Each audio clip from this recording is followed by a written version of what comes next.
Picture this. You walk out to your garden hopeful, but instead of lush green leaves, you find spots, mildew, and a few uninvited pests munching away like it's their personal buffet. But what if I told you that the solution might already be in your kitchen? No fancy products, no expensive chemicals, just baking soda. That's right, the same little white box sitting quietly in your pantry might just be the most powerful tool your garden's been waiting for. Stick with me, because by the end of this video, you'll discover not only how to use it, but why it works. And the one mistake most gardeners make that you'll want to avoid at all costs. Oh, and did I mention it can even sweeten your tomatoes? Yeah, we're just getting started.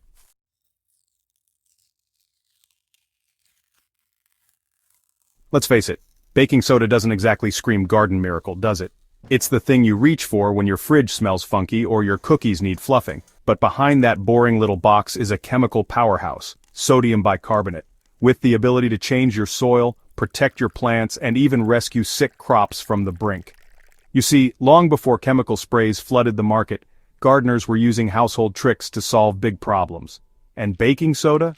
It was one of their best-kept secrets. Over the next few minutes, I'll walk you through real results, expert advice, and simple step-by-step guides to turn this kitchen staple into a garden game-changer.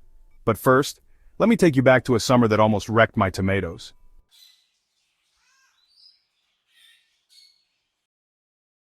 It was late June. I had just planted heirloom tomatoes, my pride and joy.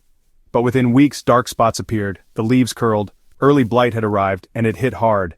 I tried everything, organic sprays, pruning, new soil, nothing worked. Then a neighbor, an old-school gardener in his 70s, told me something I'll never forget. Son, stop overthinking, try a little baking soda. Skeptical but desperate, I mixed a teaspoon of baking soda, a few drops of soap and water. I sprayed it weekly, and in just 3 weeks the blight was gone. The plants recovered. The harvest? Best one I'd ever had. That day I stopped underestimating baking soda.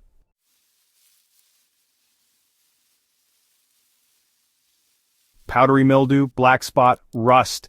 They're the villains in every gardener's nightmare. But here's the good news, baking soda neutralizes fungal spores. It raises the pH on the plant surface, creating an environment fungi hate.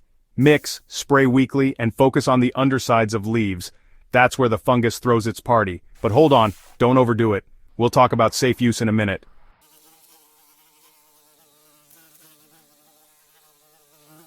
Now let's talk pests. Aphids, slugs, cabbage worms.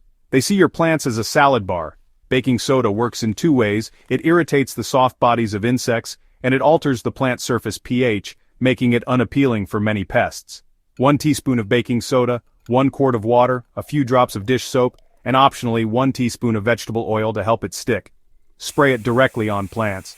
And here's a little tip: spray in the morning or late evening, never midday under harsh sun.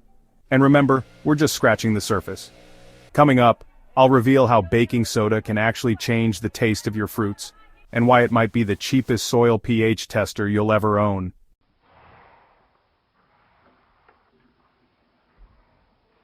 You might not see it, but your soil's pH is either helping your plants or quietly sabotaging them. Too acidic? Your plants can't absorb nutrients even if they're present. Here's where baking soda steps in. Mix soil with distilled water in a cup. Add half a teaspoon of baking soda. If it fizzes, you've got acidic soil. No fizz? It's alkaline or neutral. Need to raise the pH? Sprinkle 1 tablespoon of baking soda per square foot of soil, and mix it into the top 6 to 8 inches. Just go slow, test often, because too much sodium? That's a problem too. We'll get into that in a moment.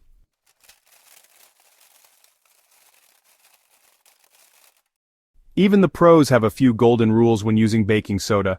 Jessica Walliser always says, always test first. Baking soda can burn sensitive leaves. Kevin Lee Jacobs advises, use it early in the season. As harvest nears, switch to food-grade products. Jeff Gilman recommends rotate with neem oil or vinegar sprays. Avoid overusing sodium. And according to the National Gardening Association, do a leaf test. Apply to a few leaves, wait 24 hours, look for damage. Bottom line, use baking soda wisely, and when you do, its results can be astounding.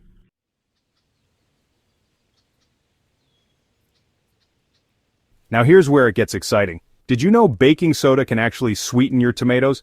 I know that you found this video helpful so far, so give it a thumbs up. It tells the algorithm that this video is worth sharing.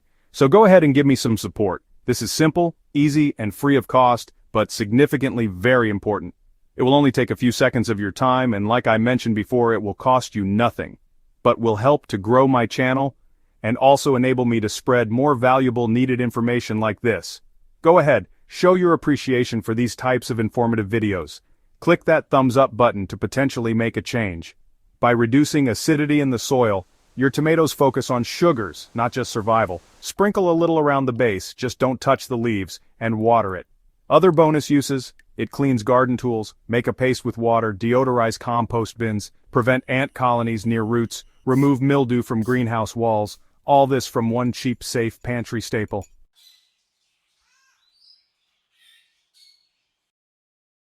Weekly routine, spring to midsummer. 1. Fungal prevention. Spray baking soda fungicide on high-risk plants like tomatoes, roses, cucumbers. 2. Soil testing. Test pH every 6 weeks. Adjust only if necessary. 3. Pest Control. Use pest spray after heavy rain or visible insect activity. 4. Cleanup. Use baking soda paste to scrub tools, pots, and seed trays. Just 10 minutes a week, and your garden will thank you. You started this video wondering if a kitchen item could rescue your garden. Now, you've got the knowledge, the tools, and the tips from gardeners who've been there and seen it work. So here's your challenge. Try just one of these methods this week. Start with a spray, or test your soil. See the results for yourself. And when you do, come back and share your experience in the comments. Tell me what worked, what surprised you, what you'd like to try next. And if you want more powerful natural garden hacks like this, click the subscribe button and the bell beside it to turn on all notifications so you never miss a tip. You will gain access to all the other videos on my channel. This will also allow you to stay up to date with any new videos that gets posted. Most importantly, subscribing is absolutely free. My channel isn't just about sharing, it's about building a community of knowledge seekers who understand the importance of staying informed and updated when it comes to a healthy lifestyle. Until next time, happy gardening, and remember, sometimes the biggest miracles come in the smallest, simplest packages.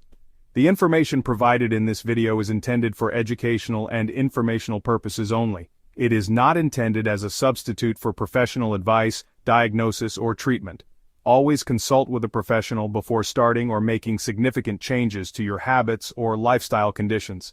It's crucial to make informed decisions under the guidance of professionals. Remember, there isn't a one-size-fits-all solution, and what works for one person may not work for another. Thanks for tuning in. Remember, take action today for a healthier tomorrow. And in the meantime, keep an eye out for my next upcoming video, but until my next video, click on the playlist that is displayed at the end of this video for more informational and educational videos like this. Also, stay healthy, stay happy, and keep learning.